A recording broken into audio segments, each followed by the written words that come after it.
In 1980, LRH moved off the lines so that he could continue his writings and researches without any distractions. For many years, Ron had said that if he were given the time, and if others wore their hats and did their jobs, running and expanding the church, he would be able to concentrate on and complete all of his researches into the upper OT levels so that the bridge would be laid out in full for us all. Over the past 6 years, Okay, I'm going to pause it right there. It is, this is just occurring to me right now.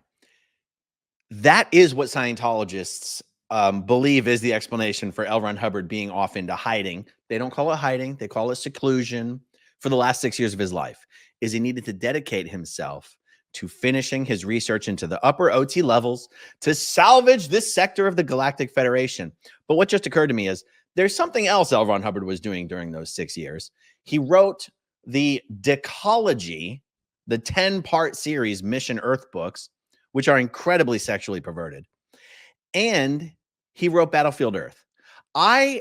This is just something I actually never spent any time thinking about as a Scientologist. It never occurred to me to think, if he was supposed to be off doing this like humanity-saving research, why was he writing science fiction books? I'd never even actually had that thought until just now. If you guys have any guesses, let me know in the live chat or the comments section. All right, here we go. LRH full for us all.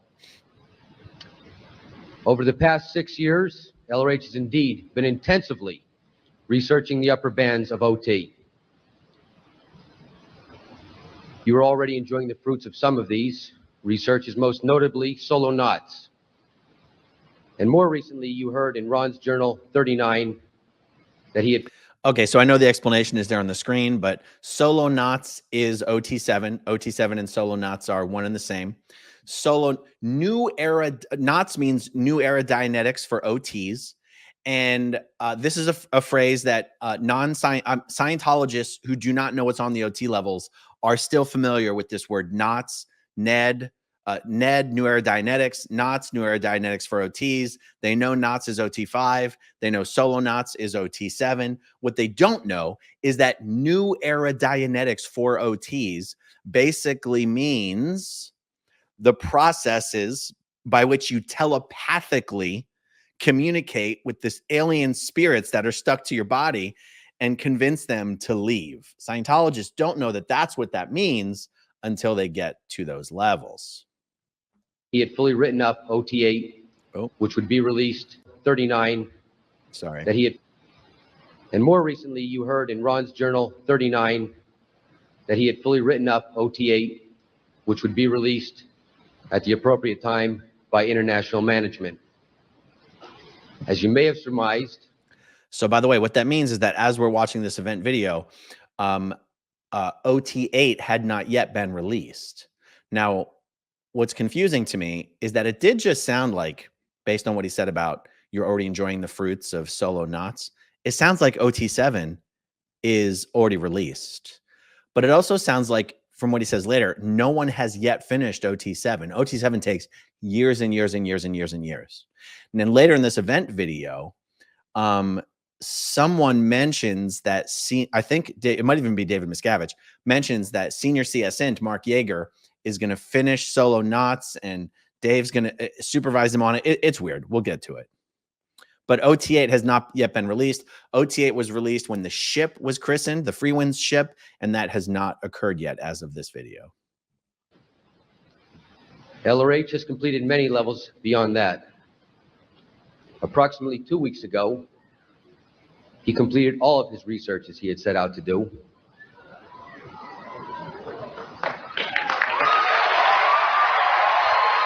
That's a look of panic, my friends.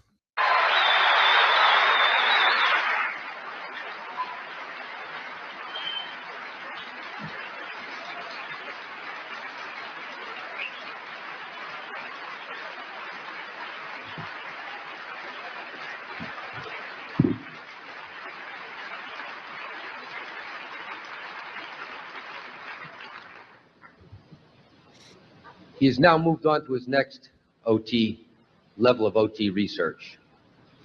This level is beyond anything any one of us ever imagined.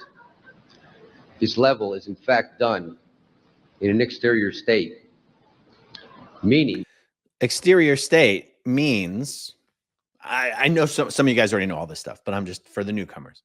In Scientology, they say you are an immortal spiritual soul that exists independently of your body and even of the physical universe, but that through various tricks and decisions and whatnot, you've sort of come to believe that you are part of the physical universe, that you rely on a body for life, that you are your body, but that through Scientology auditing, you can basically obtain the ability to essentially exteriorize from your body at will, but without your body dying, to basically have an out-of-body experience, but causatively, knowingly, willfully, and with full perceptions, and to be able to do it at will, to just go in and out of your body, but still operate your body at will.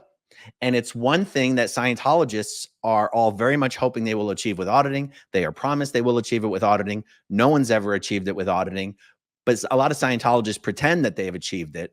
And so, but you'll notice sort of the gasp when he says this next OT level is actually done exterior from the body.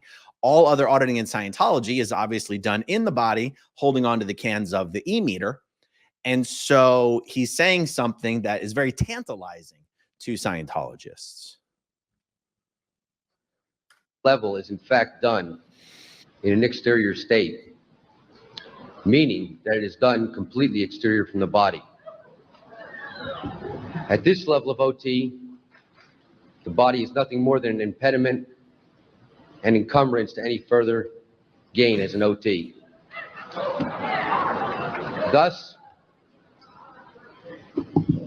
Thus, at 2000 hours Friday, the 24th of January, AD 36, L. Ron Hubbard discarded the body he had used in this lifetime for 74 years, 10 months, and 11 days.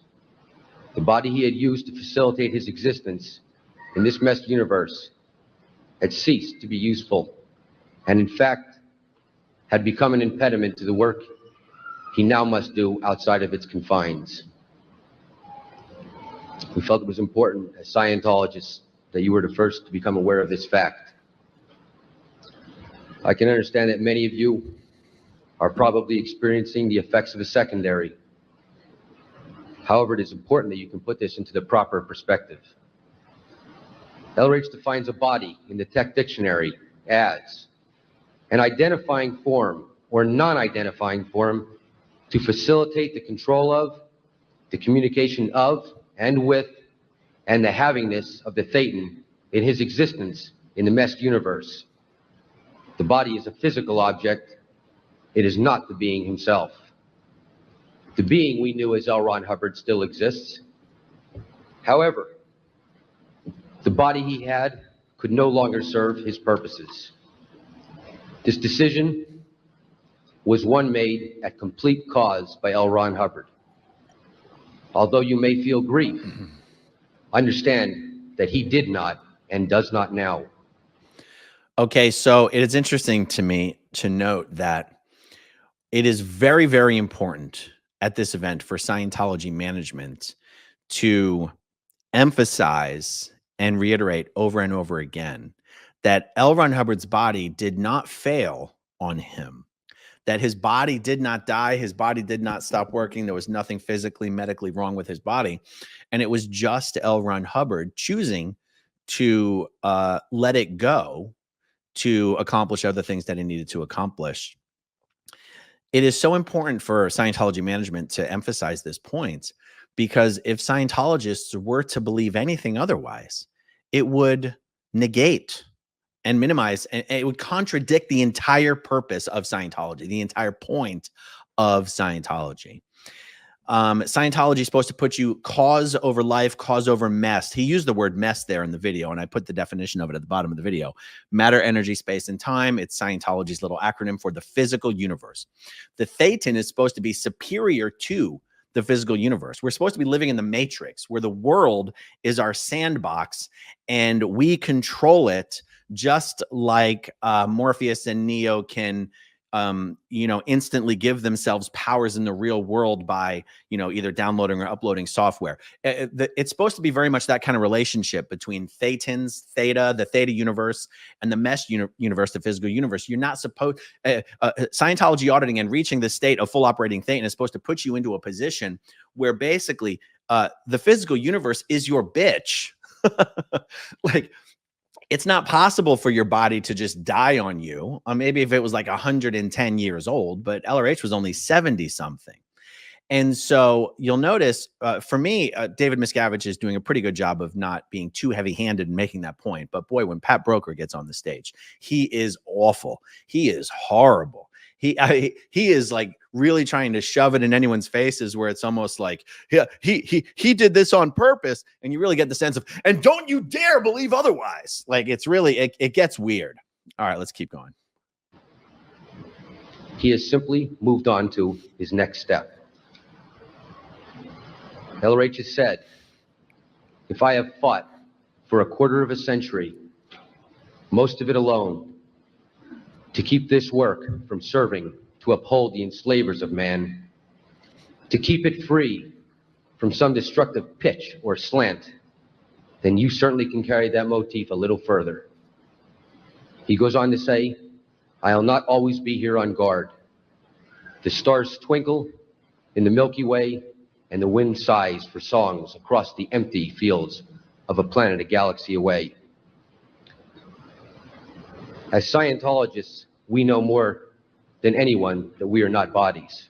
Okay, good. I'm going to have to stop it here, and I'm going to rewind it. Guys, you have heard me mention in my videos, depending on how long you've been watching, that one of the things Scientologists are trying to accomplish in this lifetime by doing as much Scientology as possible is to achieve the ability, the spiritual awareness and ability to come back next lifetime and have full and total recall of everything they did in Scientology this lifetime. Now, also, the auditing they get in this lifetime is supposed to allow them to recover all full memory and knowledge of all of their previous lifetimes for the last like 76 trillion years. But Scientologists are terrified because they do believe that you live lifetime after lifetime over and over and over again, and that there's no heaven or hell. You just come back to this earth, picking up a new body over and over and over again. Scientologists are kind of terrified that they're going to die. They're going to not be able to retain their memories of this lifetime, and they're going to have to be reborn next lifetime, and they're going to have to rediscover Scientology all over again. And, L. Ron Hubbard says that when you die without Scientology auditing, you are pre-programmed to report to the in-between lives implant station on either the far side of the moon or Venus or Mars or wherever. And your spirit memory gets wiped, and you're like electronically beamed back down into a baby body with full amnesia to live another lifetime on this prison planet. Scientologists are trying to regain the ability to be causative over the cycle of birth and death, and to be able to retain their past life memories. I have said that all Scientologists in the world, except for the people who were working at the International Management Base back when L. Ron Hubbard died, we're led to believe L. Ron Hubbard was not coming back. It wasn't until I watched this full video yesterday that I was like, oh my God. Even what they said at L. Ron Hubbard's own funeral announcement or death announcement, this quote from L. Ron Hubbard essentially means, I'm not coming back. Because otherwise, why would he say, I won't always be here on guard? Why not? You've told us that we're all doomed to come back over and over and over again. Why not you? Okay, there's some reference in Scientology. I always fail to really put my finger on the exact one, where L. Ron Hubbard says he's going off to Target 2. Now, that means he's going off to some unnamed planet in some other galaxy or other solar system, at least, to get Scientology started on another planet. And that's the reason Scientologists aren't expecting him to come back. Now, I was shocked back in 2009 when I started hearing former Scientology executives saying that the Sea Org members working at the international base were told that L. Ron Hubbard was supposed to come back about 18 or 20 years after his death. Scientologists in the world were not told that. I don't know why people at international management were told something different. But so I present for you Exhibit A. I'm going to rewind it. This quote from L. Ron Hubbard. Let me know what you guys think in the comments section or the live chat. This means I'm not coming back. Let me pull it back up. We say, I'll not always be free from some destructive pitch or slant, then you certainly can carry that motif a little further. He goes on to say, I'll not always be here on guard. The stars twinkle in the Milky Way, and the wind sighs for songs across the empty fields of a planet a galaxy away. As Scientologists, we know more than anyone that we are not bodies. We have bodies. And our current existences in our current bodies are but 1 in a million that we have lived and will live. LRH, in fact, used this lifetime in the body we knew to accomplish what no man has ever accomplished. He unlocked the mysteries of life and gave us the tools so that we could free ourselves and our fellow man. Okay, good. I just want to say, okay, when you have, like, if you're David Miscavige and you want to make the argument that you were the guy L. Ron Hubbard picked to take over, wouldn't the fact that you were literally the master of ceremonies at the event announcing L. Ron Hubbard's death maybe be something that you kind of wanted to put out there? Like, hey, look, guys, I mean, I must have had some serious cred with the old man, because I IMC'd the freaking announcement of his death. Up until now, do you agree that this would seem like the kind of video that Miscavige would make sure every Scientologist in the world saw every now and then? Just wait, you guys. L. Ron Hubbard completed everything he set out to do and more. The fact that he causatively and willingly discarded the body after it was no longer useful, to him signifies his ultimate success, the conquest of life that he embarked upon half a century ago.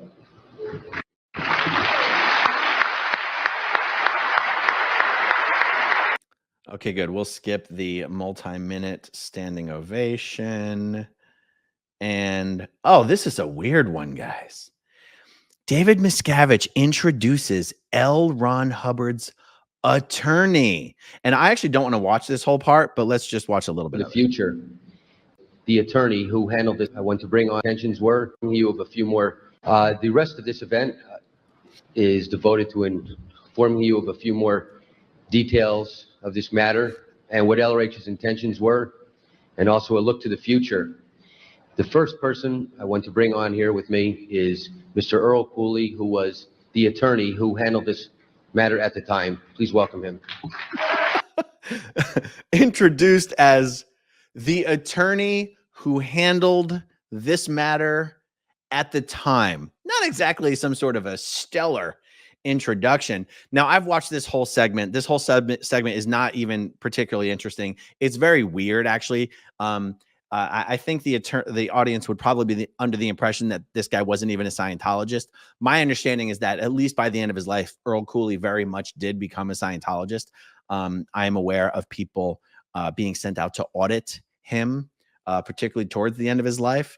What I want to show you is a very interesting way that he plays with L. Ron Hubbard's words and puts words into L. Ron Hubbard's mouth at the end of his speech.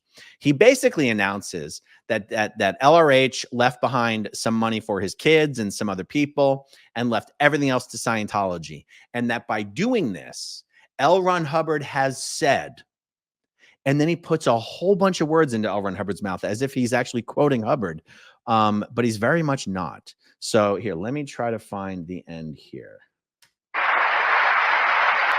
Nope. I'll back up.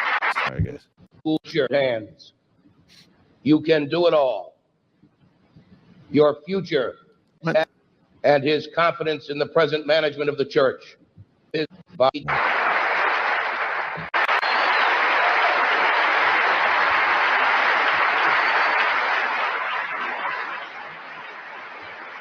Okay.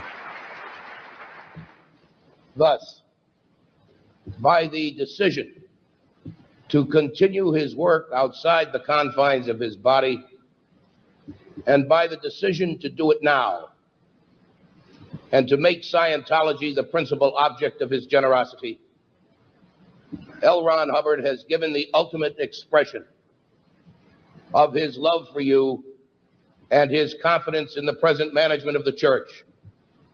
Do you guys agree that he's speaking in a way as if he were not himself a Scientologist? He's not saying we, he's not saying us, that kind of stuff.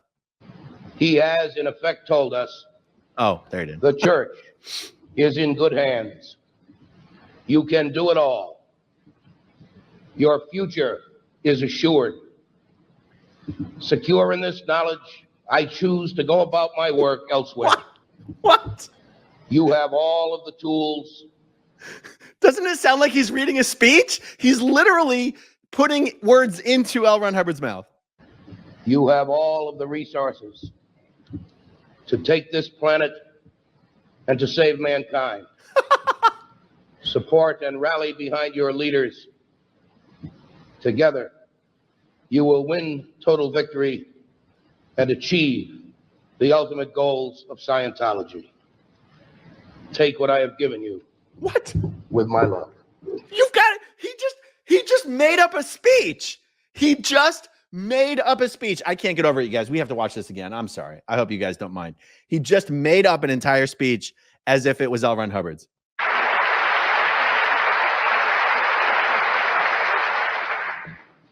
Thus, by the decision to continue his work outside the confines of his body, and by the decision to do it now, and to make Scientology the principal object of his generosity, L. Ron Hubbard has given the ultimate expression of his love for you and his confidence in the present management of the church. He has, in effect, told us the church is in good hands. You can do it all. Your future is assured. Secure in this knowledge, I choose to go about my work elsewhere. You have all of the tools. You have all of the resources to take this planet and to save mankind. Support and rally behind your leaders. Together, you will win total victory and achieve the ultimate goals of Scientology. Take what I have given you with my love. That was some of the best bait and switch I have ever seen. If I was in that audience and I was not very carefully paying attention, I would have thought that this guy was reading a statement that was prepared by L. Ron Hubbard and given to him to read. And yet that is absolutely not what occurred. He just made all that up. Okay, if you want to see my rock and roll songs, click right on this guitar. And if you want to see a different one of my videos,